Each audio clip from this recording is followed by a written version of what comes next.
Saya hanya ingin mengulang dengan cerita yang lama, tetapi ternyata ini memberikan sebuah inspirasi bagi kita. Mohon maaf, saya pernah jadi seorang pejabat. Pada saat saya sedang rapat, saya ditelepon oleh keponakan saya dan menyatakan ibu saya dalam keadaan sakit. Kemudian saya balas telepon itu dengan sebuah ungkapan yang agak sedikit sombong. Tolong cepat bawa ke dokter dan nanti uangnya akan saya transfer. Ternyata ibu dari kejauhan menjawab kalimat saya dengan sebuah kalimat yang tegas. Enggak usah ditransfer, yang penting kita bisa ketemu. Kalau ibu sudah mengatakan yang penting kita bisa ketemu, maka jabatan itu tidak ada, maka rapat itu tidak ada. Dan boleh saya katakan, kalau saya sudah dipanggil ibu dan bapak, tidak ada yang bisa menolak panggilan siapapun, termasuk atasan saya. Kalau itu ibu dan bapak yang memanggil. Kena yakin, kalaupun saya bisa memberikan sebuah alasan, Pak mohon maaf ibu saya dalam keadaan sakit, maka atasan saya akan memahami semua. Karena mereka juga pernah dibesarkan dan memiliki rasa hormat kepada kedua orang tuanya.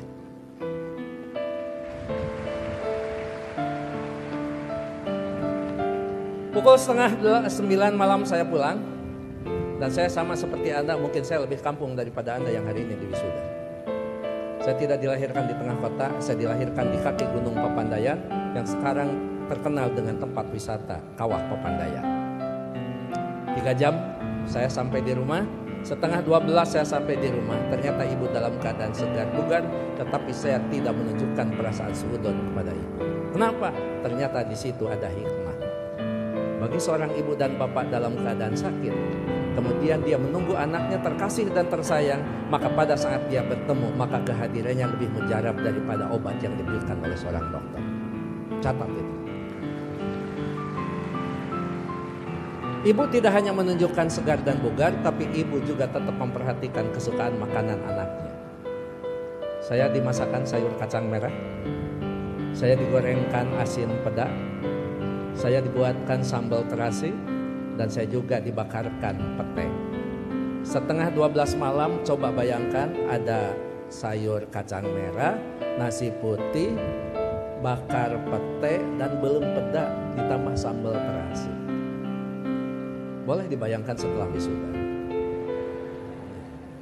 11:30 malam saya disuguhi makanan itu, maka tidak ada kalimat yang bisa diucapkan kepada ibu selain mengucapkan terima kasih.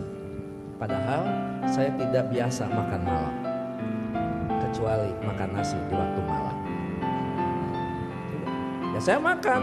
Saya tidak pernah mengatakan, "Amah, ngapain masak?" Kan kata dokter paling tidak 3 jam sebelum tidur kita boleh makan. Ini mau tidur 11:30, ngapain masak? Begitu saya lirik dari sudut mata saya, ibu kelihatan bahagia. Kenapa? Makanan yang dia pasak itu betul-betul dimakan oleh anaknya. Begitu selesai makan, saya mengatakan kepada ibu, "Amah, mohon maaf, ini makanan sangat enak, terima kasih. Tapi mohon maaf besok tidak akan pulang siang karena ada pekerjaan yang tersisa. Kemungkinan saya pulang sebelum sholat subuh." Ibu dengan bijak mengatakan, "Enggak apa-apa, yang penting kita sudah ketemu, sok istirahat." Saya sambil dituntun dibawa ke kamar. Setelah di kamar saya diselimuti. Ibu lupa kalau anaknya adalah seorang profesor. Itulah ibu.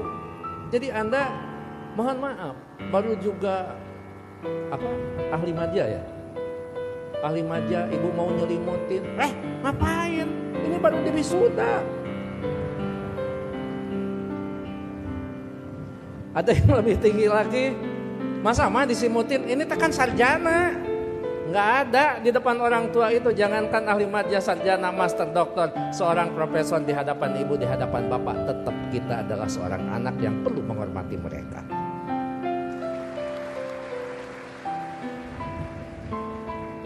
Yang paling indah dan paling membuat saya terharu, pada pukul 3 saya bangun, ternyata ibu sudah berdiri di samping saya sambil menepuk bahu saya.